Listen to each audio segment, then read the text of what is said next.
all have been there in these sales pitches where the shiny tool gets presented and we unlock this and that, and then it's completely missing your core audience because they're not on that channel or they're not reacting to that channel. And so always test, right? Don't just put all your budget in one big channel that was told to you like that's the channel, and then you're stuck with it, right? I think we're seeing a pivot from paid social to other channels because of saturation. It's getting very competitive and expensive. Then there's less data insights. So marketers still need to understand how that works and how they report back to their board, their executives of how it works. And if we don't understand it, we can't sell that. And it's like there's this weird thing between Google and Meta of like, but we know it works. You see the ROAS, you see that, and we're like, that's great. We still need to understand what's happening so we can sell, like we can tell like, this is what the platforms that work with our customers. This is where they see the ads. This is where they engage. This is where we lose them. But if we don't know that, we can't create assets for it. We can't create messages for that. You are listening to Power Marketing with Kevin Lee. Kevin and his agency Did It have helped thousands of businesses win through superior marketing, as have his books, articles, speaking engagements, and the E-Marketing Association Power Marketing podcasts. Here's Kevin. Hi, I'm Kevin Lee with the E-Marketing Association. My day job is I run an agency, about 50 people, called Did It, where we do pretty much all digital marketing, including some traditional marketing as well, like direct mail as a result of acquisitions. Also run a nonprofit called Giving Forward and a brand called Truth Nutrition, which I use to run marketing experiments that none of our sane clients will let us do under Did It. So lets me be a little bit more insane. Super excited to be chatting with Mandy Herrmann, who's the Chief Marketing Officer at Allivet. So to start off with, Mandy, why don't you give people the elevator pitch for Allivet and what it is that you do as the CMO? Thanks for having me, Kevin. Super excited to be here.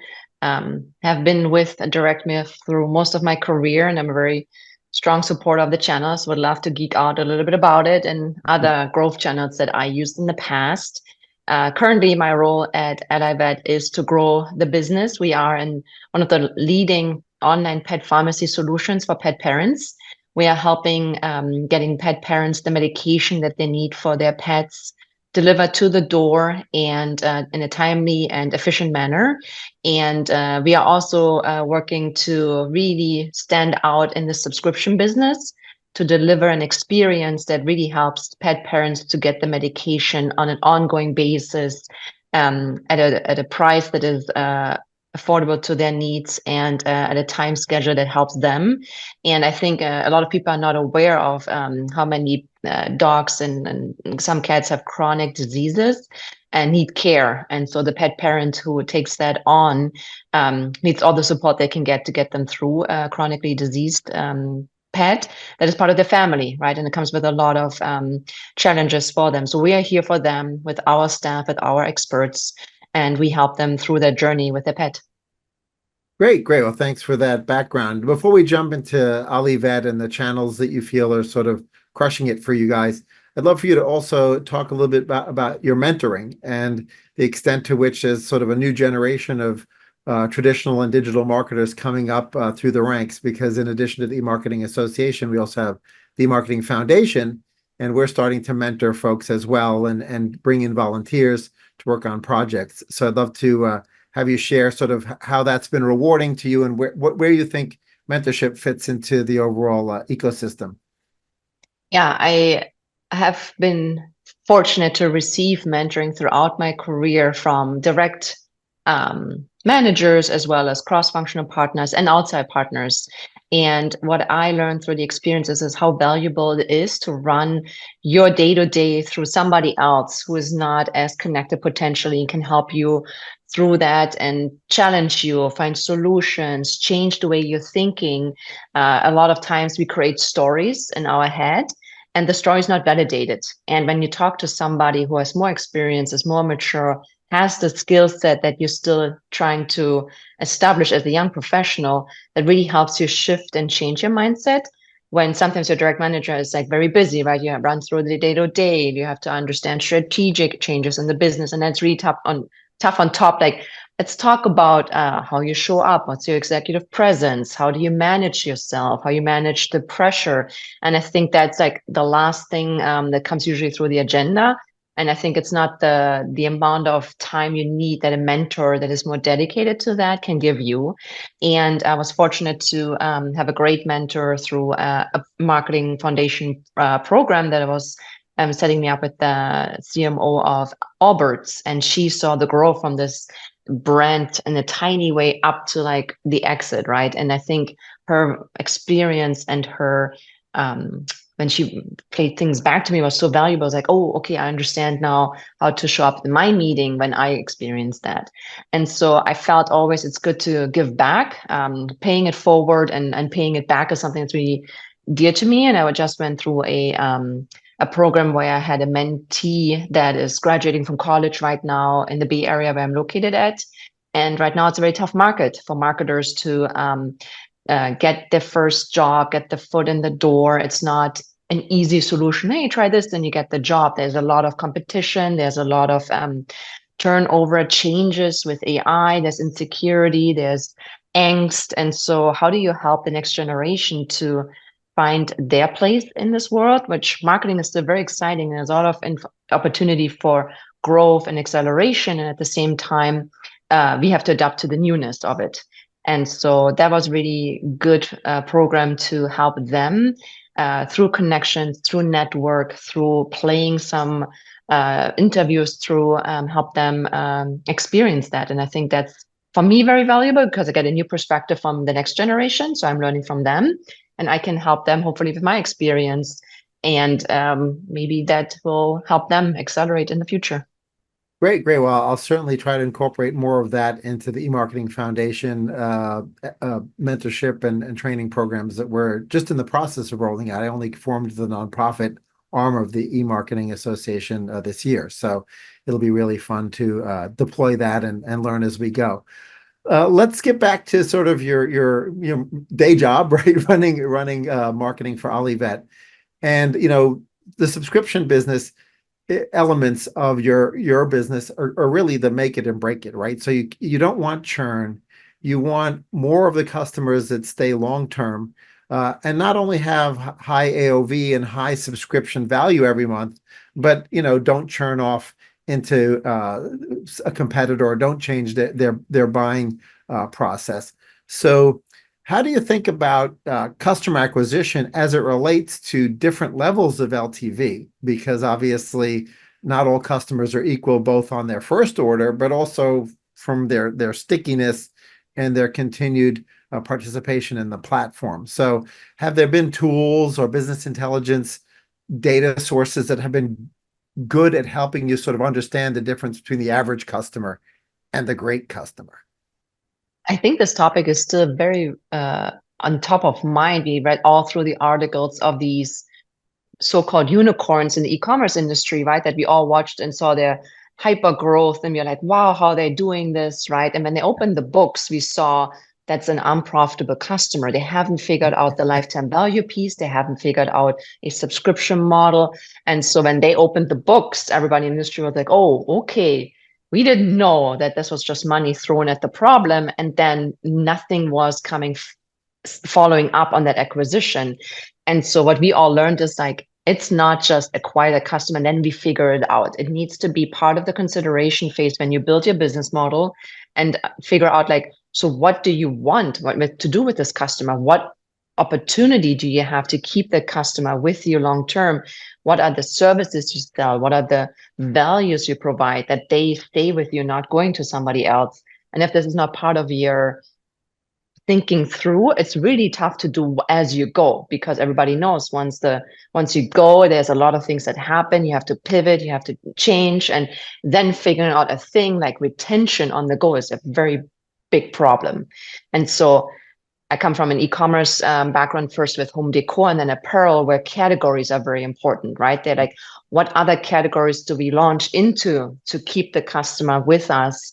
And to be quite honest, a lot of companies have not figured that out. they launch something, right? They think that should be the next thing they buy from us. And the customer's like, I don't care. I'm buying this thing from the other guy, right? So why would I do this? And so you make assumptions if you don't do your data-driven approach, if you don't talk to the customer, if you're not very close with the customer service team to get real-time feedback, what are the needs, concerns, questions of the customer, you're losing that and your solution for something that is maybe not resonating with your customer base. So for Allivet, we have the great opportunity to, from the beginning of the acquisition, from the beginning of our first touch point with the customer, to talk about them. Here is something you should consider for you and your pet's care that will be really helpful. And it's not just an upsell from our side, it's actually making their life easier for the care of their pet. So when you come through Allivet, the website, or you get a direct mail piece, we talk about our AutoShip. In the pharmacy industry, the subscription is called AutoShip. So it's an educational aspect that the customer learns. And we tell them if you opt in on your first purchase to AutoShip, there are benefits for you. You will save on upcoming orders. You have potentially free shipping opportunities. You get the schedule when you're going to have the medication. And we take care of the validation with your pharmacist, with your veterinarian. I'm so sorry, your pharmacist that then talk to the veterinarian about the medication and say, like, we have this customer on a subscription and their renewal is coming up, right? Let's make sure we have all the tests in place so we can continue the medication for that pet. And I think that's something where we really take pride in how we are building our marketing tools to do that educational piece with the customers. E-commerce always has the challenge of not talking to each other, right? When somebody enters a retail store, there's a touch point with an agent where they can talk about the benefits or upsell them, right? And read the customer that's in the store and see like what are their needs. E-commerce, right? We see a cookie, we see an impression, and we are like, who is that? Is that Mandy? Is that Kevin? And we don't know much about when you come to the website. So we have to create an experience that caters to most of them with an informational pop-up or text on the website, but then don't make it too cluttered because then the customer's overwhelmed with all the information. Don't do limited because then they're like leaving to somebody else. So there's a lot of education that needs to be done in a very easy way. And we are doing that through A/B testing. So we implemented a testing tool that can help us check our own assumptions. And you hear people say, I feel we should do this. It's like, I appreciate your feelings, but let's let the data speak, right? And it's create a test where we can, and sometimes you are surprised that I really felt strongly, or I believe this XYZ, and the test just, you can do it over and over again, says like, it's not the case. And I think that's something where the data speaks, and you can now say conversion rate is up, AOV is up. I think we should roll this out, even if it's against what we believed was what our customer wants. So I think this is really back to the beginning of your question. I'm very long-winded, but data-driven approach. It is that the data speak. Right, right. So have you found that essentially the channel or the vets who act as the pharmacists, right, for all the prescribable medications are allies, or are they sort of impediments to the relationship? Because they actually know the most about the pet, right? They know whether or not they need both a diuretic and something else, right? With regards to, an aging cat or whatever it is. And so have you found that they've become an important part of your overall marketing strategy? Yeah. And I think that with our rebrand, we try to be a stronger going out with that message. We're an ally to the vet and to the pet parent, might be serving both needs. And we have a strategic roadmap where we try to help the vet make decisions faster, easier for the pet parent for themselves. Software, tools, communication, things like that, where we can help. And that's like something we are actively proceeding. And I think, again, as what we're doing really well is being the pet pharmacy solution, and we're not distracted by other categories, other things that we need to sell and move inventory, we can do one thing really well. And I think that's our main focus. And we're very strategically sharpened our mind towards that. Mm. And that means we can think about a direct connection, outbound calling, surveying, understanding what are the needs, what are the concerns, what are the challenges. And I Right. think there's a lot that as we change the industry, as we change, we all know demographic changes, less children, more pets, millennials adding pets as part of the family to their small units, right? And that becomes their main focus. So there is a change in education, there's a change in needs, and there's a change in how we approach that. And I think we are there to support both sides. Yeah, that's a great point. Um, are there influencers in that category? I mean, obviously you don't think about necessarily B2B influencers or influencers in sort of hyper niche categories like pets, but I would imagine that particularly as it relates to pet health, that there may be influencers that can end up being an important part of your overall content co-creation partnerships, or maybe branded content, or just the fact that they love you guys so much that you end up getting free coverage within the influencer ecosystem. I'd love to hear how you're thinking about that. You're bringing up a great topic that the influencer world and content creator world is something you need to, as a marketer, understand per industry. I Mm. think there is a world out there where people, I think, say we are past that word of influencers because we exceeded what they can do. But I think it's just you have to look at specific industries, right? There is like in the apparel world, in the cosmetic world, this is like a very challenging space. It's very crowded, Yeah. highly competitive. And then when you speak and work with influencers, it's a strong segmentation of like one with millions of followers. That's a very high investment for the brand, or a bunch of micro influencers that have a stronger loyalty and their community acts faster on what they present because that they do less, but then when they do something, they act stronger.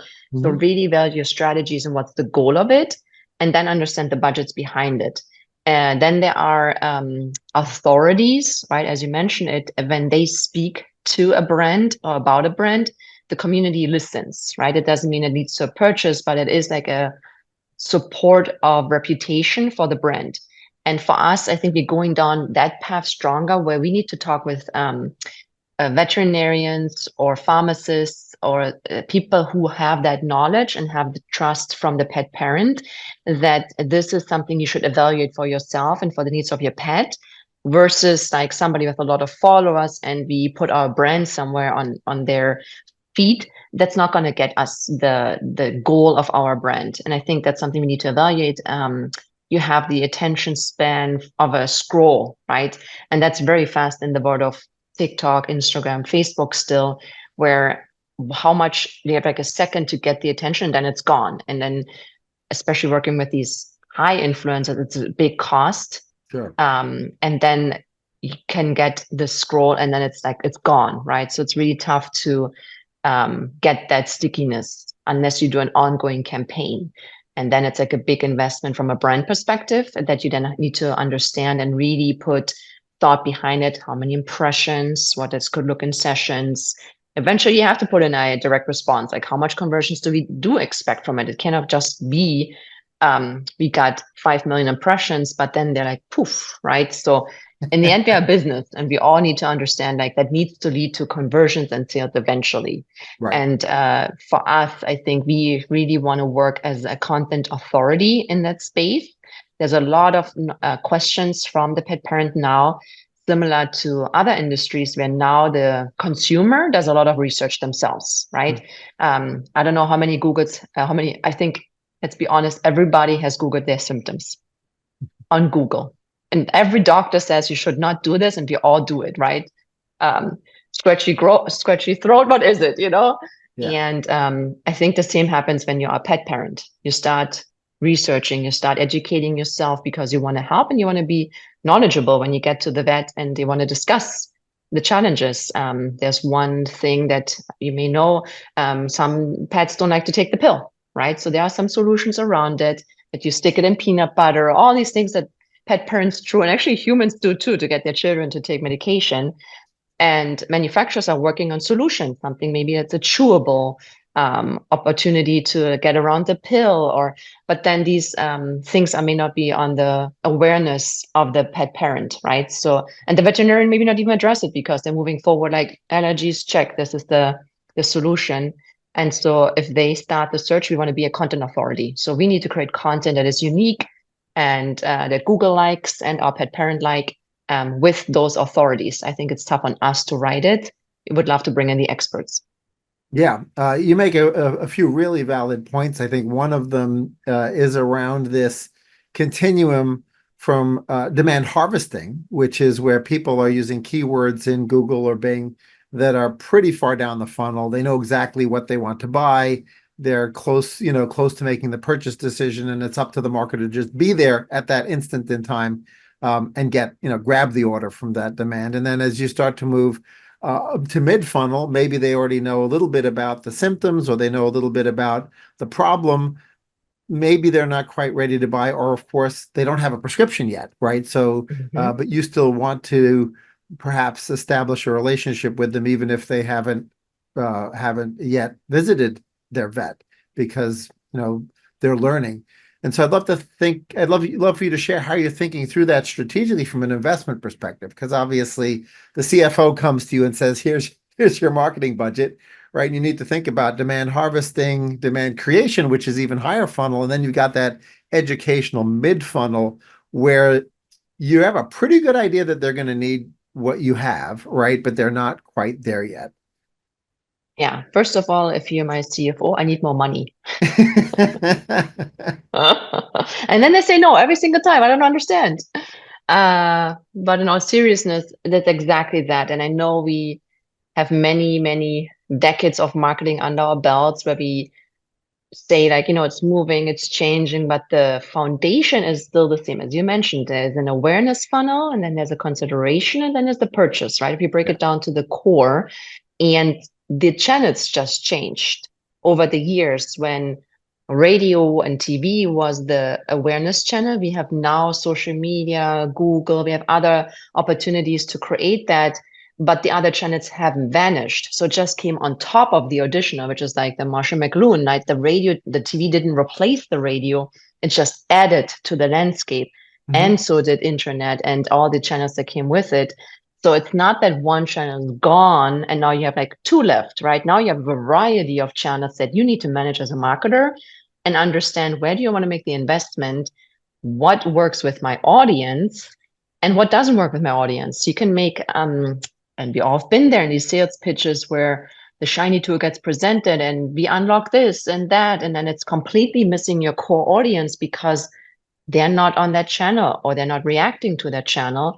And so always test, right? Don't just put all your budget in one big channel that was told to you like that's the channel, and then you're stuck with it, right? I think we're seeing a pivot from paid social to other channels because there's saturation. It's getting very competitive and expensive. Then there's less data insights. So marketers still need to understand how that works and how they report back to their board, their executives, of how it works. And if we don't understand it, we can't sell that. And it's like there's this weird thing between Google and Meta of like, but we know it works. You see the ROAS, you see that, and we're like, that's great. We still need to understand what's happening so we can sell, like we can tell like, this is what the platforms that work with our customers. This is where they see the ads. This is where they engage. This is where we lose them. But if we don't know that, we can't create assets for it. We can create messages for that. And I think with these channels, we need to understand a little bit more what we can test there and not just handing it over to the black box and say the algo takes care of it. And that's a challenge for us as marketers where we like, okay, I have this budget, I give it to you, right, with this return, but then I'm not learning anything. So and when we have this conversation, like, what do you put in your brand awareness pod? What do you put in your consideration? Well, Google says we can do it all for you. And I was like, it's a struggle for us because like, I need to understand how much goes in brand awareness to then keep like harvest in consideration and then remarket to close them. And I think there's something when we we have to diversify, unfortunately, the portfolio and the tools to then have other tools that can help us with that and tell us like maybe smaller boutique tools, right? Smaller agencies that can help us and test into those channels. So there is no good answer to the question like that, what works, what doesn't work without testing it. But I think we all struggle a little bit with like, okay, what do we do with all these budgets that we need to allocate and then show results? And the ones that are less measurable gets always cut. And I think for a market, it's really tough to educate the finance team, the board, that there is something happening in the brand awareness funnel. If you don't do it and you stay in the consideration phase, there will be limitation in growth. Yeah. It's just, it is what it is. And especially when you have a product that needs a lot of education, that's the investment you have to make, right? To get the customer in.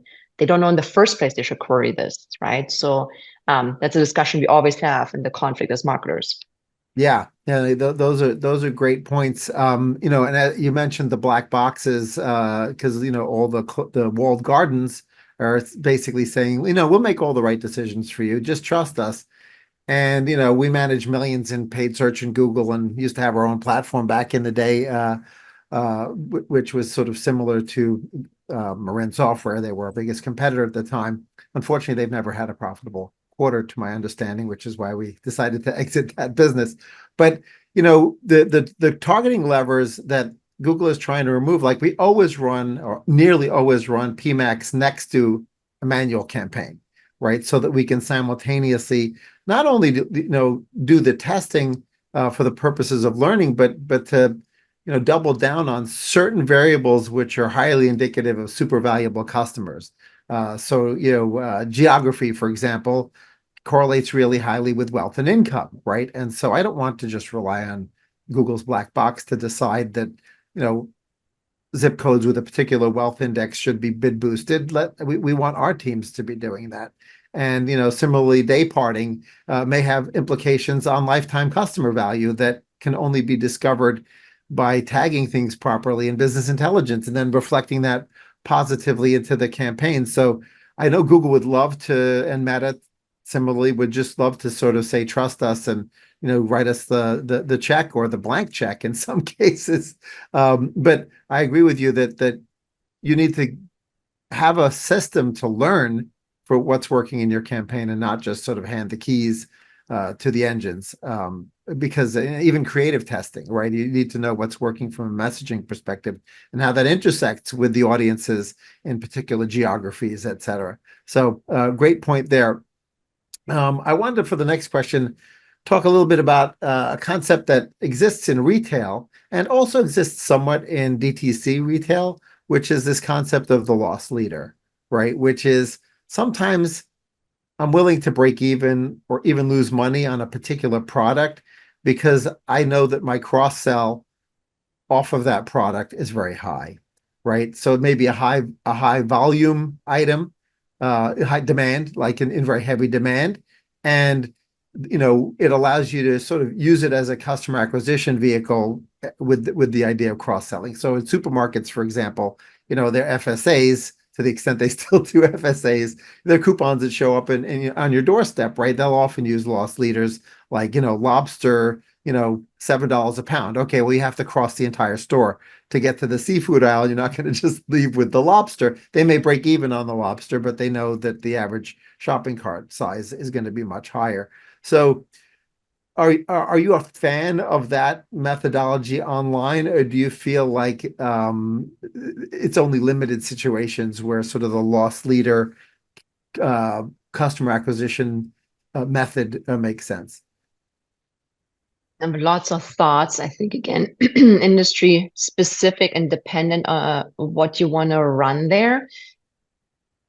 Previously, when I worked in home decor, our goal was to be profitable in first acquisition. Right. We haven't figured out the lifetime value that works, that we can rinse and repeat. Right. We had lifetime value, we saw growth, but the patterns were not clear, that it was like it leads from A to B. It was from A to X all of a sudden, or A. So the strategies we have developed and tested was like we couldn't find a cohesive, like if we do this, then we do that. Mm-hmm. And so we had to be first acquisition profitable, and that company has been doing that very successfully and scared at the same time, meaning finding other opportunities to create margin for growth, right? Maybe one year we set the targets lower. It was a privately held company. So if the investment goes into next year, we never had technically a marketing budget. It was based on revenue and profitability goal, inventory. So if we had a growth year, we had inventory, marketing could keep spending with the profitability metrics, right? Like a percentage of revenue is profitability, so that can be moved the needle. Or are we exceeding saturation? Like, are we spending too much to acquire the customer? We had an internal discussion with the leadership every week. Are we going for that growth?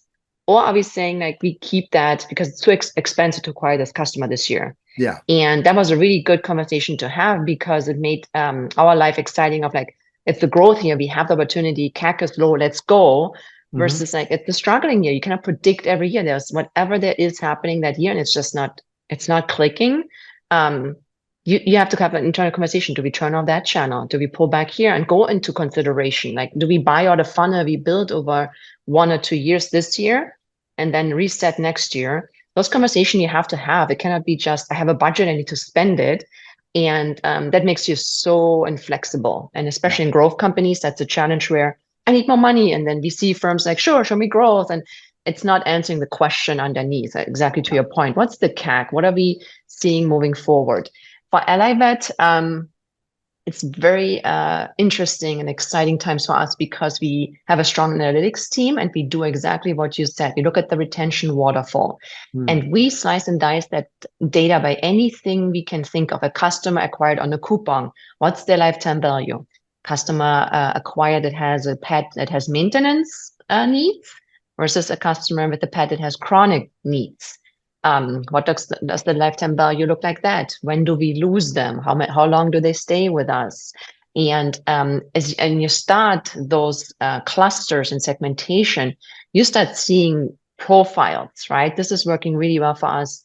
Here's an opportunity to improve, test on this customer. Why are we a challenge? A lot of customers have too much supply. So well, they skipped the pill one day for maintenance, or there was like a challenge with some pets have a weight that requires 1.5 pill. So they have to get 2 pills and cut 1 in half. And then they like don't have the pill cutter, whatever. There's lots of excuses. We all know that.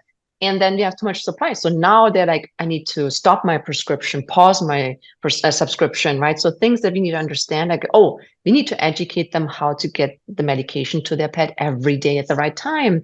So then we're stepping out of our zone as like e-commerce sales, like finding solutions that helps that pet parent. And then eventually, right, reflects back in LTV. So that's really exciting times where you get challenged as a marketer, like, let's understand the problem underneath and not just like lost, as you said, lost, what do you call it again? Lost leader? Lost leader, yeah. Lost leader, and just like it is what it is. Not understand why, right? And what can you do to create a solution for their problem, right? And then therefore it's value for them to stay with you as a brand. And for us, that changes the way we're bidding on certain products.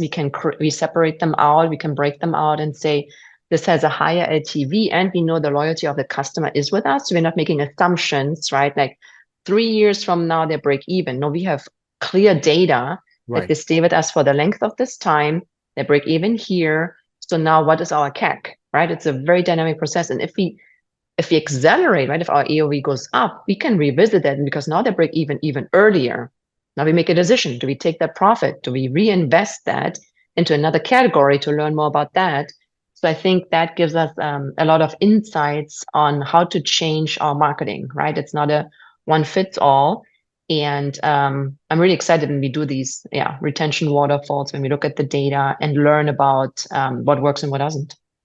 Absolutely. Some really great points on how data-driven decisioning improves the campaigns as you learn and reach statistically valid sample sizes on all of this stuff. I'd love to change gears because one of the things that I learned as a result of WeCare, which was the predecessor to Giving Forward, WeCare was a cause marketing powered shopping platform that was replaced by Amazon Smile, and now Giving Forward has actually gone back and replaced Amazon Smile when they shut it down a year ago.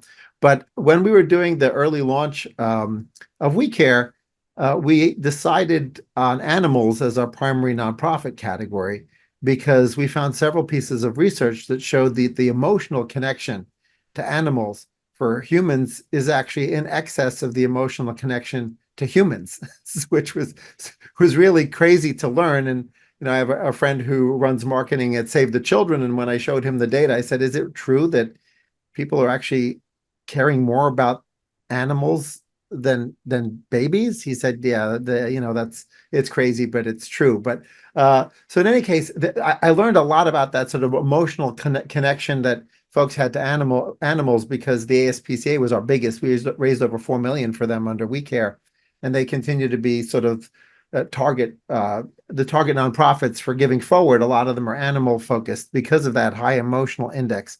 So I'd imagine that reflects onto your creative briefs, right? Because as you start to think about advertising, and you have a much different sort of emotional hot button that you could push than a person deciding that they want to buy this glass, right? It's not that emotional. And so I'd love to hear how that's changed your strategy, and as you talk either internally about creative or to creative agencies, how it's changed your mindset. Yeah, I would like to challenge you on the water glass. I saw a great campaign about a Japanese glass maker who advertises thin glass and that it doesn't break when it drops. Right? Everybody knows who drinks nice wines, nice wine glasses that come with it are expensive, and it breaks. It's really like, oh, it cost us money. Yeah. And I was like, it's pretty and it doesn't break. I was like, great, check. Anyway, but you're completely right on the pet space. And I think a lot of times what marketer hear from the outside is like, I have an idea for creative, and everybody has ideas about marketing. And it's like, lead with curiosity. Tell me more about it. Why are you so excited about it? But there's a lot of things that we internally know. We have an internal creative team as well that we need to educate again others on it, why we chose that creative, why we didn't go with this. And if you, again, put yourself in the customer's shoes, always try to learn as much as you can about the customers, the different personalities, personas you have, because it informs your creative. And especially as a subscription-based company for these kind of needs, you can't go in your loyalty program and say, congratulations, you've been with us for 3 years. We're so happy to have you. They might have a cancer patient, right? And they are not with you because of that reason. They would rather not be on a Right. subscription, right? Yeah. So really make sure when you create messaging for your customer, who's the audience? And that's the same with the creative on different campaigns. Maybe you can't use the same asset across different channels because of the challenge of a consumer and how they perceive it. So Mhm. again, if you think about maintenance, that's like for parasite season, flea, tick, heartworm, that's more protecting your dog. So you can't show a dog running through a field with blooming flowers, and because that's what they want to create, but they want to keep them safe, right? So then you create the flea and tick creative more of like, that's the behavior we want you. Do you want you go on walks through the forest? We want you to enjoy the summer and keep your pet safe. Flip the page and go to an allergy driven dog that just unfortunately for lots of breeds, pure breeds, that they come with high allergy diseases, which is very unfortunate. They don't want to see that, right? They are having dogs that suffer. So it's more like, how can we connect with you? Because we know you are right now going through a time where you want to help your pet. And that asset might be even more education of like, we know you have this challenge. Here's an opportunity solution that we can offer you. And that creates on a different emotional aspect than showing the happy dog. What you could test is like, maybe that's what they want to see, right? And they want to like, oh, I want to have my dog jumping through the field, right? And maybe that makes them turn to us versus like, no, I understand your needs. And it's more like a at-home dog that is like, we cannot go outside or whatever. And then we want to create the future for your dog. And you need to test that, what resonates, and then do more there. Yeah, no, you reminded me of a story from when We Care was partnered with the ASPCA, and they gave us some creative assets that we were using. and they gave us the picture of the Chihuahua in behind the cage, right? And we said, he looks so sad. Don't you have a happier picture of the animal that we can use? They're like, no, we've tested it. That picture outpulls all the other pictures because people emotionally want to rescue that dog from that situation, right? And that pushed that emotional button for them. And so, yeah, it reinforces your point about, right message, right time, right audience, right? You have to get those things aligned, and when they align, that's when the campaign outperforms. Yeah. Anything we should have covered today in our conversation about best practices in marketing that we didn't discuss? I think we went through a lot. I think we all look towards the answer of what to do with AI. And unfortunately, I think there is none yet, but we all need to educate ourselves and stay on the pulse, meaning we can't let some opportunity go by not at least understanding what's out there and testing. What our challenge is right now, everybody slaps an AI sticker on their tool and sells it to you, right? And you have to sift through so what does this mean? What do you actually innovate on that could help us? And I think that's where the message is not clear because everybody is in a race and we don't know yet what works for our specific needs, right? I think there's a lot of challenges for industries that are very specialized like ours. If you have generative AI, that is learning on a lot of broad documents, it can easily get the wrong answer by referencing something that is not specific to the problem that our customer would query. So we have to learn as we go what works for us and what doesn't. But I think we all feel the pressure of am I doing everything? Is it something I should do and I don't know about?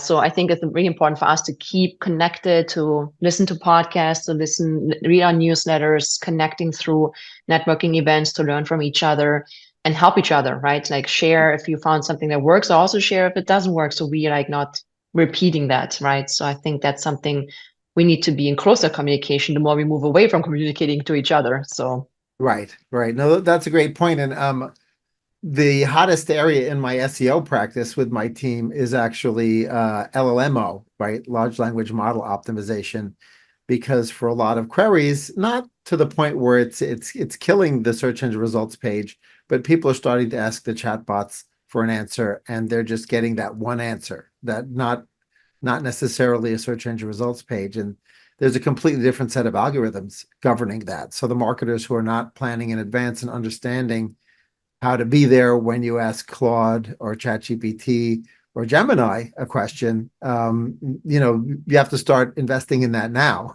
because if somebody else ends up being there and you're a better solution, but the LLMs don't know that you're a better solution, you have a problem. Exactly. Just this week, we talked about exactly that problem. We need to go ahead of this. Doesn't change the way we do things, because to your point, being an authority, creating unique content hasn't changed, right? Right. And that's the same, hopefully, the authority that we develop. AI then sees us that it is the answer box. The only challenge is that they don't give the source because it takes it from different pieces. So we have to, as humans, educate our children on you need to question those things, right? We are not in a place yet, and hopefully never be, where we just take the answer and say it is what it is if you don't understand where is this coming from, right? And I think that's a big challenge for us right now, when the answer is there and you're so who said that, right?